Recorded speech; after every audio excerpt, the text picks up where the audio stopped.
Hello students, welcome to another class of economics. इस video में हम बात करेंगे एक्सेस डिमांड और डेफिशिएंट डिमांड।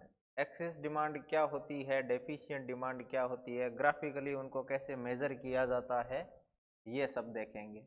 उसके अलावा आपके सिलेबस में लिखा हुआ है कि फुल एम्प्लॉयमेंट क्या है, उसके साथ ही दो टर्म्स वॉलेंट्री और इनवॉलेंट्री अनएम्प्लॉयमेंट हैं, इनमें क्या डिफरेंस है और एक इकोनॉमी में अनएम्प्लॉयमेंट को दूर करते टाइम कौन से एम्प्लॉयमेंट पे ज़्यादा फोकस किया जाता है, वॉलेंट्री पे किया जाता है या फिर इनवॉलेंट्री अनएम्प्लॉयमेंट है उसको कम करने की कोशिश की जाती है। ठीक, तो सबसे पहले देखते हैं हम कि फुल एम्प्लॉयमेंट क्या होता है। Full employment equilibrium refers to that situation in the economy जहाँ पे क्या हो, एग्रीगेट सप्लाई और एग्रीगेट डिमांड दोनों क्या हो, इक्वल हो। जब ये दोनों इक्वल होंगी उसको हम कहेंगे फुल एम्प्लॉयमेंट। ठीक है ना, डेफिशिएंट डिमांड की सिचुएशन है ना एक्सेस डिमांड की। डेफिशिएंट डिमांड यानी कि डिमांड कम है और एक्सेस डिमांड यानी कि डिमांड हमारी क्या है, ज़्यादा है। तो दोनों ही प्रॉब्लम्स यहाँ पे नहीं है। प्लस में इसके साथ साथ और क्या होना चाहिए, जितने रिसोर्सेज हमारे पास हैं उनका हमारे पास फुल यूटिलाइजेशन होना चाहिए। ठीक है, ये तो हो गया फुल एम्प्लॉयमेंट। देखो जैसे यहाँ पे हम आउटपुट को मेजर कर रहे हैं, यहाँ पे एग्रीगेट डिमांड को। ठीक, ये हुई हमारी 45 डिग्री लाइन जो है एग्रीगेट सप्लाई की, और ये है हमारी एग्रीगेट डिमांड की लाइन। अब यहाँ पे ये दोनों इक्वल हो रहे हैं तो यहाँ से जो इक्विलिब्रियम मिला उसको हम क्या कह रहे हैं, फुल एम्प्लॉयमेंट इक्विलिब्रियम। किस सिचुएशन में, जब हम एग्रीगेट सप्लाई को और इंक्रीज नहीं कर सकते, यानी कि ये हमारी एग्रीगेट सप्लाई है वो आई है किससे, फुल यूटिलाइजेशन करने के बाद में। रिसोर्सेज हैं उनका फुल यूटिलाइजेशन करने के बाद में जो एग्रीगेट सप्लाई है ये, उसको तो हम कहेंगे फुल एम्प्लॉयमेंट सिचुएशन। वहीं देखो अंडर एम्प्लॉयमेंट की प्रॉब्लम भी हो सकती है इकोनॉमी में। कैसे, यहाँ पे वही आउटपुट, ये एग्रीगेट डिमांड, यहाँ से हमारे पास एग्रीगेट सप्लाई। अब देखो एग्रीगेट सप्लाई और एग्रीगेट डिमांड कहाँ इंटरसेक्ट कर रहे हैं इस सिचुएशन में। ये है सपोज हमारी एग्रीगेट डिमांड। अगर रिसोर्सेज का फुल यूटिलाइजेशन करें तो हम आउटपुट प्रोड्यूस कर सकते हैं 150 तक का, लेकिन हम प्रोड्यूस कितना कर रहे हैं, 100 का। यानी कि एग्रीगेट सप्लाई और एग्रीगेट डिमांड दोनों इक्वल तो हैं, लेकिन रिसोर्सेज का क्या नहीं हो रहा है, फुल यूटिलाइजेशन नहीं हो रहा है। और जिस सिचुएशन में एग्रीगेट सप्लाई और एग्रीगेट डिमांड दोनों इक्वल हो लेकिन रिसोर्सेज का फुल यूटिलाइजेशन ना हो, उसको हम क्या कहेंगे, अंडर एम्प्लॉयमेंट इक्विलिब्रियम। की इक्विलिब्रियम तो है, एग्रीगेट सप्लाई और एग्रीगेट डिमांड दोनों इक्वल तो हैं लेकिन वो रिसोर्सेज का फुल यूटिलाइजेशन नहीं कर रहे हैं। ठीक है, ये डिफरेंस है फुल एम्प्लॉयमेंट और अंडर एम्प्लॉयमेंट इक्विलिब्रियम में। नेक्स्ट है वॉलंटरी एम्प्लॉयमेंट और इनवॉलंटरी अनएम्प्लॉयमेंट। ठीक, वॉलंटरी वो है कि जैसे अभी वेज रेट है इकोनॉमी में 500 रुपीज पर डे, लेकिन क्या है कि इस वेज रेट पे कुछ लोग काम करने को रेडी नहीं है। ठीक है, not ready to work at current wage rate. ठीक है, या तो ये सिचुएशन हो सकती है, दूसरी सिचुएशन ये हो सकती है कि वो काम करना ही नहीं चाहते हैं। ठीक है, अनविलिंग टू वर्क, वो काम करना ही नहीं चाहते हैं तो उनको हम एम्प्लॉयमेंट किसी भी सिचुएशन में प्रोवाइड नहीं कर सकते। तो ये दो सिचुएशन है, या तो वो जो करंट एम्प्लॉयमेंट की रेट है, वेज रेट है, उस पर वर्क करने के लिए रेडी नहीं है, और दूसरी सिचुएशन की वो काम ही नहीं करना चाहते। ठीक है, उसको हम कहेंगे वॉलंटरी। वॉलंटरी यानी कि अपनी इच्छा से अनएम्प्लॉयड है। तो इसके बारे में हमें ज़्यादा फोकस नहीं करना है, हमें फोकस किस पे करना है, इनवॉलंटरी, यानी कि ऐसे लोग जो 500 पर डे पे काम करने को रेडी हैं लेकिन उनको क्या है कि वर्क नहीं मिल रहा है, तो उनको जॉब प्रोवाइड करने के लिए गवर्नमेंट क्या करेगी, उनको जॉब प्रोवाइड करने के लिए गवर्नमेंट पॉलिसीज लेके आएगी। ठीक है, नेक्स्ट टॉपिक है हमारा फुल एम्प्लॉयमेंट। अब देखो, जब हम कह रहे हैं कि रिसोर्सेज का फुल यूटिलाइजेशन कर रहे हो, ठीक है, लेकिन फिर भी क्या होता है कि कुछ लोग अनएम्प्लॉयड रह जाते हैं। उसके दो रीजन है। देखो देखो क्या लिखा है कि full employment occurs when supply और डिमांड दोनों इक्वल हो वेज रेट पे, लेबर की सप्लाई और डिमांड लेबर की, ठीक है, उसको हम कहेंगे फुल एम्प्लॉयमेंट का। लेकिन फिर भी फुल एम्प्लॉयमेंट का ये मतलब नहीं है कि वहाँ पे जीरो अनएम्प्लॉयमेंट होगा, क्योंकि कुछ सिचुएशन ऐसी होती हैं जिनकी वजह से इकोनॉमी में अनएम्प्लॉयमेंट रहता है कुछ परसेंटेज। ठीक है, अब उसके दो टाइप हैं, एक तो है फ्रिक्शनल अनएम्प्लॉयमेंट और दूसरा है स्ट्रक्चरल अनएम्प्लॉयमेंट। फ्रिक्शनल अनएम्प्लॉयमेंट कौन सा होता है, जैसे कोई एक पर्सन है, वो कोई एक जॉब कर रहा है, फर्स्ट जॉब, अब उसको दूसरी जॉब में ट्रांजिशन लेना है। ठीक है, तो ये टाइम पीरियड जॉब 1 से लेके जॉब 2 तक का जो टाइम पीरियड है जिसमें उसको वेट करना पड़ेगा, इसको हम कह रहे हैं फ्रिक्शनल अनएम्प्लॉयमेंट। अगर इकोनॉमी में कोई प्रॉब्लम नहीं भी होगी तो भी हायर वेजेस के लिए लोग एक जॉब से दूसरी जॉब में ट्रांजिशन करते रहेंगे। ठीक है, और दूसरा है हमारा स्ट्रक्चरल अनएम्प्लॉयमेंट, यानी कि इकोनॉमी की स्ट्रक्चर ऐसी है कि इकोनॉमी है वो ज़्यादा वर्क कर रही हो एग्रीकल्चर में और लोग काम करना चाह रहे हो इंडस्ट्री में, यानी कि लेबर की सप्लाई और डिमांड है उसके बीच में मिसमैच हो रहा है। तो लेबर सप्लाइड है वो दूसरे टाइप की है और जो लेबर डिमांडेड है वो दूसरे टाइप की है, उसकी वजह से भी हमारा कुछ ना कुछ अनएम्प्लॉयमेंट इकोनॉमी में रहेगा। और इन दोनों को मिला के हम क्या कहते हैं, नेचुरल रेट ऑफ अनएम्प्लॉयमेंट की। इतना तो नेचुरल है, इतना इकोनॉमी में रहता ही है। तो नेचुरल अनएम्प्लॉयमेंट किसके बराबर हो गया, frictional unemployment plus structural unemployment के इक्वल हो गया। ठीक है, नेक्स्ट देखते हैं, नेक्स्ट है problem of deficient demand. Deficient demand किसको कहेंगे, जब फुल एम्प्लॉयमेंट लेवल है उससे डिमांड हमारी क्या हो, कम हो। तो देखो पहले ग्राफ बनाते हैं, यहाँ पे हम मेजर कर रहे हैं आउटपुट को, यहाँ हम मेजर कर रहे हैं एग्रीगेट डिमांड को। ठीक है, ये लाइन है हमारी 45 डिग्री लाइन या फिर एग्रीगेट सप्लाई की लाइन, और ये लाइन है हमारी एग्रीगेट डिमांड की। ये तो है जो अभी करंट में है। और फुल यूटिलाइजेशन कब होगा, जब क्या हो कि एग्रीगेट डिमांड हो इस लेवल पे। तो ये है हमारी एग्रीगेट डिमांड, जब फुल रिसोर्सेज का क्या हो, फुल यूटिलाइजेशन हो। यहाँ तक अगर हम आउटपुट जनरेट करेंगे तो फुल यूटिलाइजेशन होगा रिसोर्सेज का। लेकिन हमारी एग्रीगेट डिमांड क्या है कि फुल एम्प्लॉयमेंट है, उससे क्या है, कम है, फुल एम्प्लॉयमेंट से कम है। हालांकि यहाँ पे एग्रीगेट डिमांड और एग्रीगेट सप्लाई इक्वल हैं, लेकिन यहाँ क्या है, अंडर एम्प्लॉयमेंट है। तो ये जो गैप है इसको हम क्या कह रहे हैं, पहला नाम हो गया इसका डेफिशिएंट डिमांड।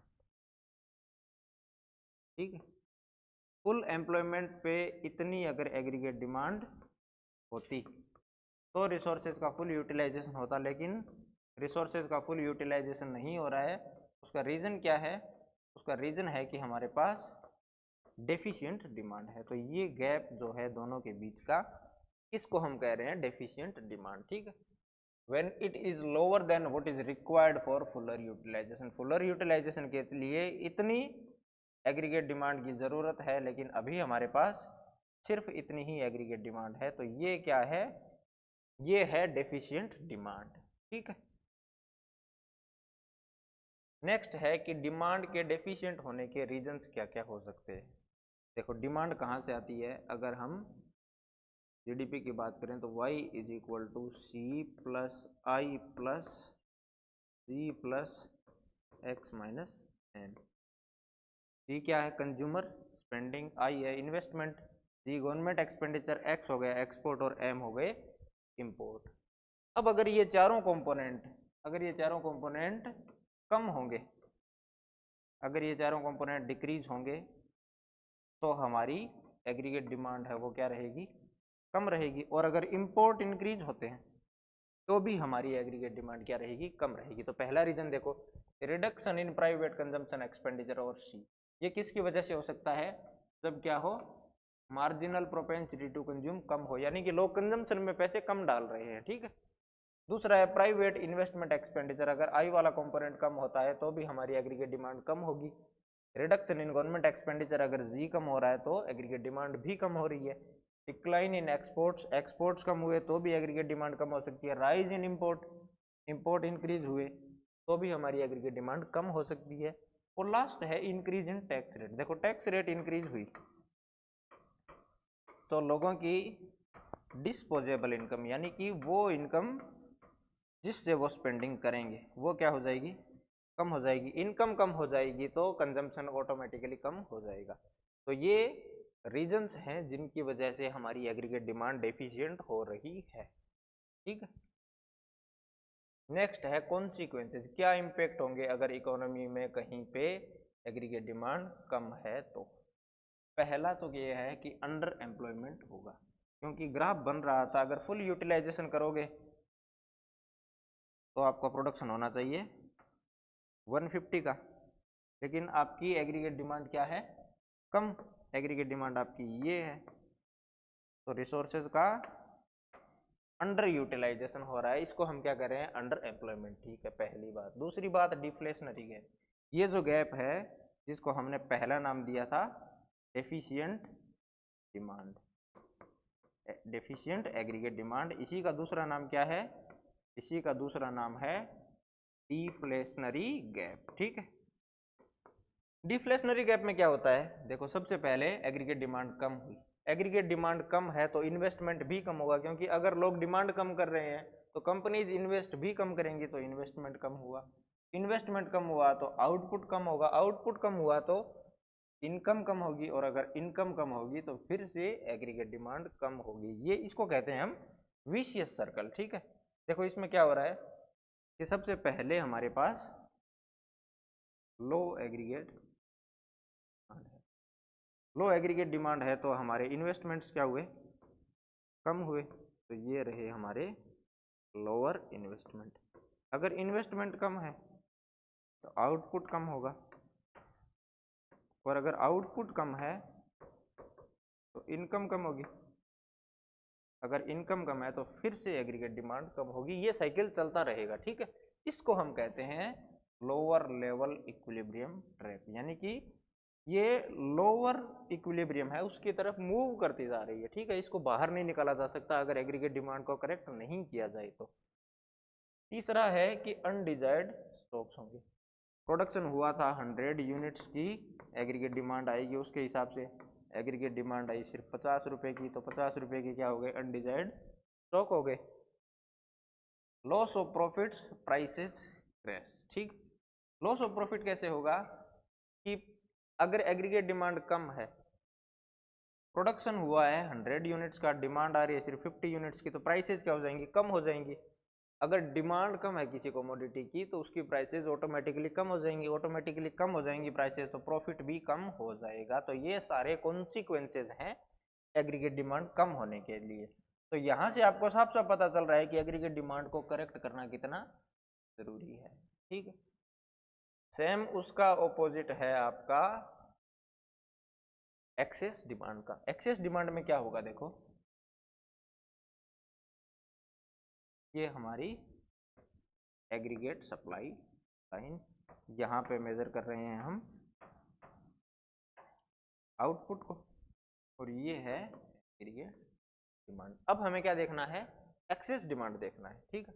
एक्सेस डिमांड देखना है तो पहले देखो ये है सपोज हमारी एग्रीगेट डिमांड रिक्वायर्ड, इसके लिए फुल यूटिलाइजेशन के लिए, रिसोर्सेज का फुल यूटिलाइजेशन हो रहा है यहाँ पे कि 150 यूनिट्स प्रोड्यूस कर सकते थे, 150 कर रहे हैं, इससे आगे प्रोडक्शन नहीं किया जा सकता।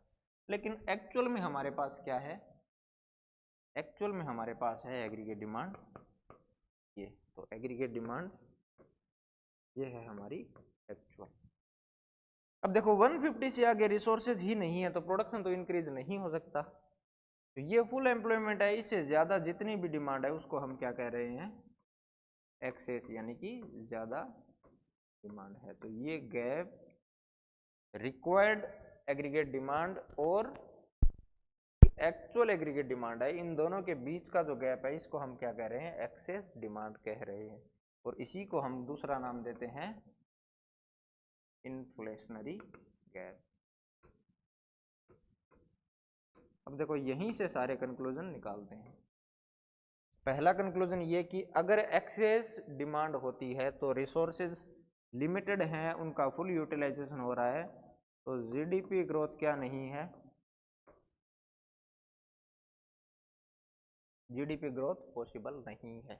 ठीक है, ये कॉन्सिक्वेंस हुआ एग्रीगेट डिमांड का जो एक्सेस हो रही है। दूसरा रीजन क्या है, देखो कि अगर सप्लाई हो रही है, इतनी डिमांड हो रही है, इतनी यानी कि सप्लाई तो हो रही है सिर्फ 100 रुपीज़ की, लोग डिमांड कर रहे हैं 150 रुपीज़ तक की कमोडिटीज़ की, तो क्या होगा, इसकी वजह से लोगों के पास पैसे ज़्यादा हैं, लोग डिमांड ज़्यादा कर रहे हैं, तो उससे क्या होगा, प्राइसेस इंक्रीज हो जाएंगे, हर कोई प्राइस पे करने के लिए रेडी रहेगा।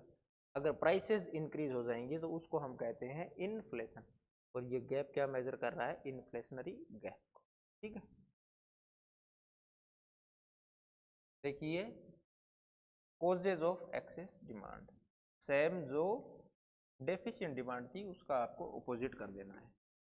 Aggregate demand is equal to क्या हुआ, C plus I plus G plus X minus N. अब हमें क्या करना है कि एग्रीगेट डिमांड हमारी एक्सेस हो रही है, तो इसके इंक्रीज होने के रीजंस क्या क्या हो सकते हैं, कि प्राइवेट कंजम्पशन एक्सपेंडिचर इंक्रीज हो जाए, किसकी वजह से, अगर एमपीसी इंक्रीज हो जाए, इन्वेस्टमेंट इंक्रीज हो जाए, गवर्नमेंट एक्सपेंडिचर इंक्रीज हो जाए, एक्सपोर्ट्स इंक्रीज हो जाएं और हमारे इंपोर्ट्स क्या हो जाएं, डिक्रीज हो जाएं।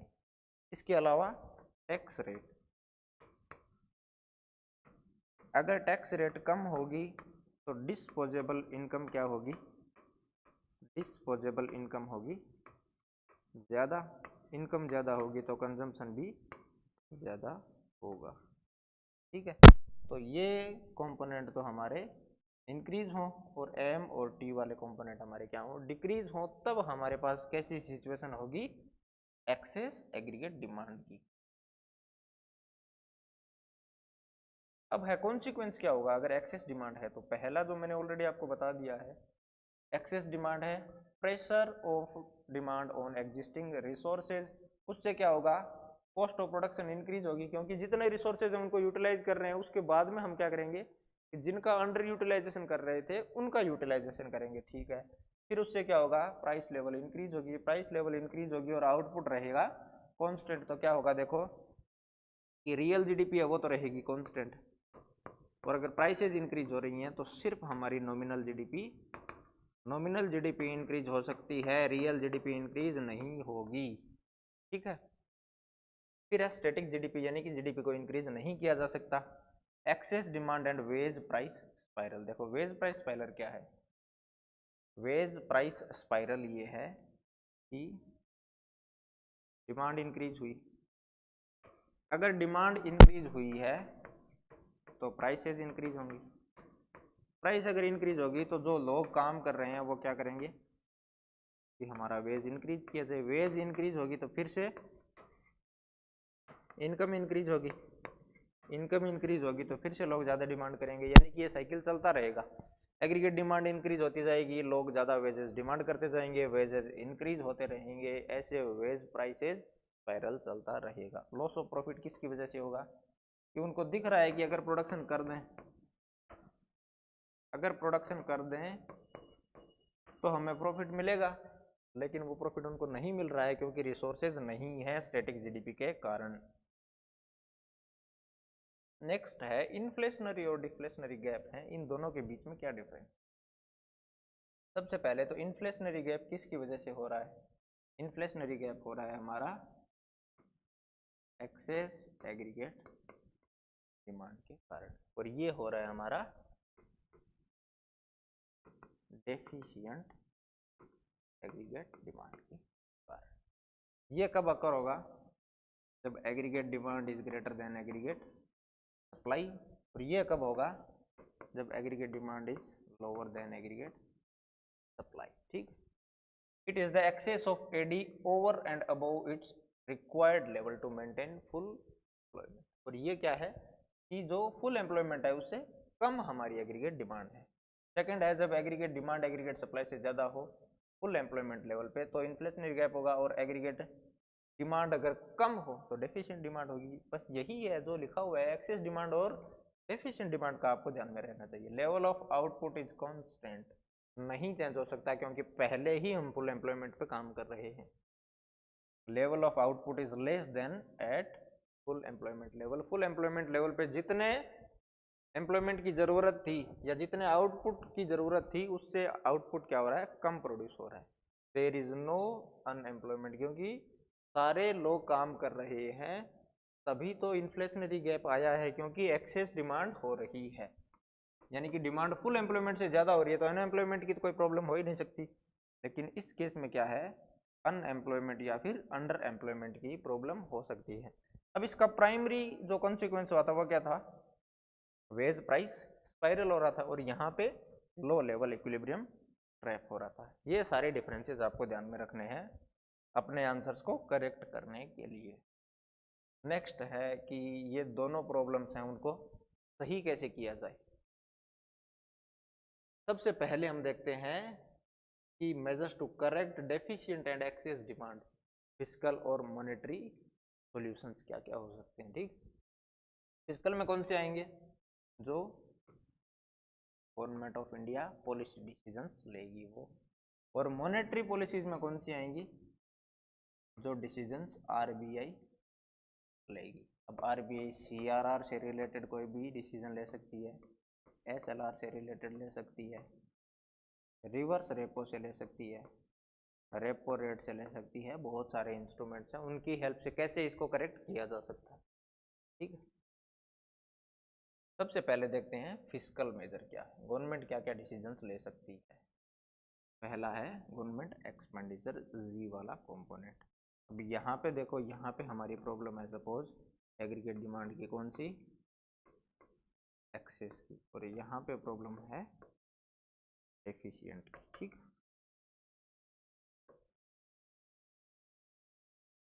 अगर एग्रीगेट डिमांड एक्सेस है यानी कि एग्रीगेट डिमांड हमारी ऑलरेडी ज़्यादा है, हमें क्या करना है? इसको कम करना है।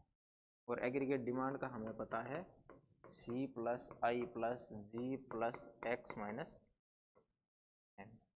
ठीक, अगर ये कम करनी है तो गवर्नमेंट एक्सपेंडिचर क्या होना चाहिए? कम होना चाहिए। ठीक है जी, गवर्नमेंट एक्सपेंडिचर कम कर देंगे। टैक्सेस क्या होने चाहिए? एग्रीगेट डिमांड कम करनी है तो टैक्सेस इंक्रीज करो, क्योंकि टैक्सेस इंक्रीज होंगे लोगों के पास इनकम कम होगी तो एग्रीगेट डिमांड कम हो जाएगी। पब्लिक बोरोइंग देखो, पब्लिक बोरोइंग अगर आपको एग्रीगेट डिमांड डिक्रीज करनी है तो आप पब्लिक बोरोइंग इंक्रीज करो, क्योंकि इससे क्या होगा? लोगों के पास जो इनकम है वो किसके पास जा रही है? गवर्नमेंट के पास जा रही है। बोरोइंग फ्रॉम आरबीआई, आरबीआई से आप क्या करो? बोरो ज़्यादा करो या कम करो। करना क्या है आपको? एक्सेस डिमांड है उसको कम करना है। एक्सेस डिमांड किसकी वजह से है? मनी सप्लाई क्या है? मनी सप्लाई ज़्यादा है तभी तो लोग ज़्यादा डिमांड कर रहे हैं, तो आप उस टाइम पे बोरोइंग क्या करो? कम करो। ये हो गया हमारा एक्सेस डिमांड को टैकल करने का तरीका। मनी सप्लाई कम करनी है, बोरोइंग कम करेंगे तभी तो मनी सप्लाई कम होगी। ठीक, नेक्स्ट है डेफिशिएंट डिमांड। तो हमें क्या करना है? एग्रीगेट डिमांड हमारी कम है, हमें इसको इंक्रीज करना है। कैसे करोगे? गवर्नमेंट एक्सपेंडिचर इंक्रीज कर दो, टैक्सेस कम कर दो, पब्लिक से बोरोइंग है वो कम कर दो, को कम कर दो। इसको भी हमें एग्रीगेट डिमांड को इंक्रीज करना है तो इसको इंक्रीज करो, इसको डिक्रीज करो, इसको डिक्रीज करो। और लोगों के पास पैसे ज़्यादा पहुंचाने हैं तो सेंट्रल बैंक से बोरो ज़्यादा करो। ठीक है, ये हो गए फिस्कल मेजर्स एग्रीगेट डिमांड को करेक्ट करने के लिए दोनों सिचुएशंस में, एक्सेस डिमांड हो या फिर डेफिशिएंट डिमांड हो। मॉनेटरी पॉलिसी के क्या इंस्ट्रूमेंट्स हैं, देखो करना क्या है, एग्रीगेट डिमांड कम करनी या ज़्यादा करनी।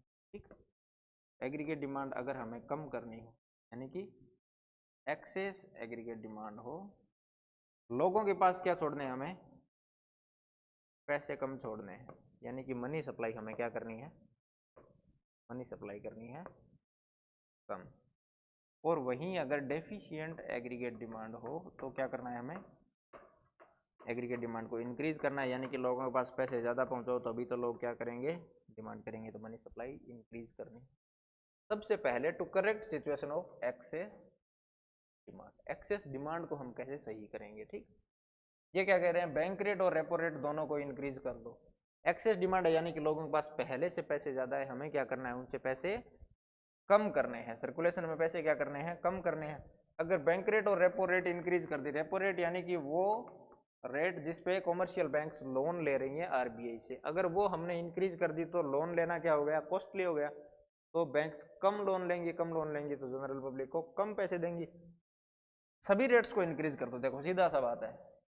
रिवर्स रेपो रेट है उसको भी इंक्रीज कर दो, रिवर्स रेपो रेट को इंक्रीज कर दिया तो क्या होगा, कॉमर्शियल बैंक्स के पास जो एक्सेस मनी है वो पार्क करेंगे कहाँ पे, आरबीआई के पास, क्योंकि रिवर्स रेपो रेट वो रेट है जब कॉमर्शियल बैंक्स अपने पैसे आरबीआई के पास रखती हैं, आरबीआई उनको रेट ऑफ इंटरेस्ट देता है, उससे उनकी इनकम होती है। अगर ये हमने इंक्रीज कर दिया तो कॉमर्शियल बैंक क्या करेंगी, जो मनी उनके पास है वो जनरल पब्लिक को ना देके आरबीआई के पास रख देंगी, तो मनी सप्लाई क्या होगी, कम। Pursuing the policy of open market operation, open market operation क्या होता है, देखो कि हम क्या कर रहे हैं, सेलिंग और बाइंग कर रहे हैं, सेलिंग और बाइंग कर रहे हैं गवर्नमेंट सिक्योरिटीज की। ठीक, सपोज हमारे पास गवर्नमेंट सिक्योरिटी है ये, अब इसको सेल कब करना है और इसको बाई कब करना, और उसके इम्पैक्ट क्या होंगे। अगर सेल कर रहे हैं तो पैसे किसके पास आएंगे, आरबीआई के पास, और अगर आरबीआई बाई कर रही है तो आरबीआई पैसे वापस किसको देगी, पब्लिक को। तो सेल करोगे तो क्या होगा कि आपने गवर्नमेंट सिक्योरिटी दी, लोगों ने आपको पैसे दिए, ठीक है, पैसे दिए तो मनी सप्लाई कम हुई, तो इस टाइम पे आप सेल करो। सीआरआर रेज कर दो ताकि क्या हो कि कॉमर्शियल बैंक्स के पास कैश कम अवेलेबल हो। एसएलआर रेज कर दो, स्टैट्यूटरी लिक्विडिटी रेशियो, ये दोनों रेशियो हैं जो क्या होता है कि सीआरआर तो जितनी आपके पास टाइम और डिमांड लाइबिलिटीज आ रही हैं उसका कुछ परसेंटेज आरबीआई के पास रखना है ओनली मनी की फॉर्म में, और एसएलआर जो खुद के पास रखती हैं कॉमर्शियल बैंक्स। ठीक है, मार्जिन रिक्वायरमेंट क्या करना है आपको, मार्जिन रिक्वायरमेंट कर दो। अगर आपको एग्रीगेट डिमांड को कम करना है, एक्सेस डिमांड है कम करना है, तो मार्जिन रिक्वायरमेंट आप इंक्रीज कर दो, यानी कि 150 रुपये की कोई प्रॉपर्टी लेके आ रहा है, पहले उसको 100 रुपये का लोन दे रहे थे, अब उसको 80 रुपये का ही लोन दो। ठीक, मॉरल प्रेशर एग्जर्ट करो, यानी कि आरबीआई क्या करेगी, कमर्शियल बैंक्स को कहेगी कि एक्सेस डिमांड है इकोनॉमी में, अभी आप मनी सप्लाई कम करो।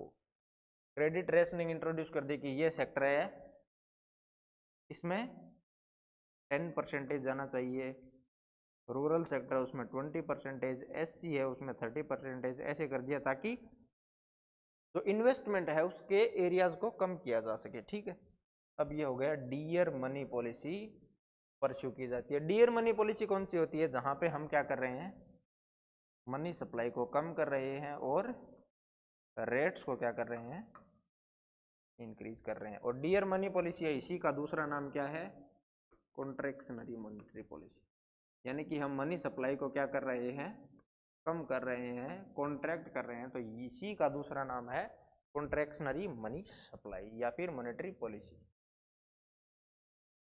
नेक्स्ट है फिस्कल पॉलिसी और मॉनेटरी पॉलिसी, दोनों में क्या डिफरेंस है। ये कौन यूज करता है, आरबीआई, इसके through controlling the supply of credit, यानी कि मनी की सप्लाई है उसको कंट्रोल करके, और ये यूज कर रही है गवर्नमेंट, किसकी हेल्प से, या तो गवर्नमेंट एक्सपेंडिचर को कम या ज़्यादा करके, या फिर टैक्सेस जो रेवेन्यू का पार्ट है उसको इंक्रीज या डिक्रीज करके। ये सेंट्रल बैंक यानी कि RBI, reserve bank of India pursue करती है, और ये करती है हमारी गवर्नमेंट। अब इसकी टूल्स क्या क्या है मॉनेटरी पॉलिसी की, repo rate, reverse repo rate, open market operation, cash reserve ratio, statutory liquidity ratio, margin requirement और मोरल सुएशन। इसमें क्या क्या है, टैक्सेस हो गए, गवर्नमेंट एक्सपेंडिचर हो गई, गवर्नमेंट बोरोविंग हो गई जनरल पब्लिक से, और ये बोरोविंग हो गई हमारी सेंट्रल बैंक से। ठीक है, ये सारे टूल्स हैं दोनों के अलग अलग। तो ये थी हमारी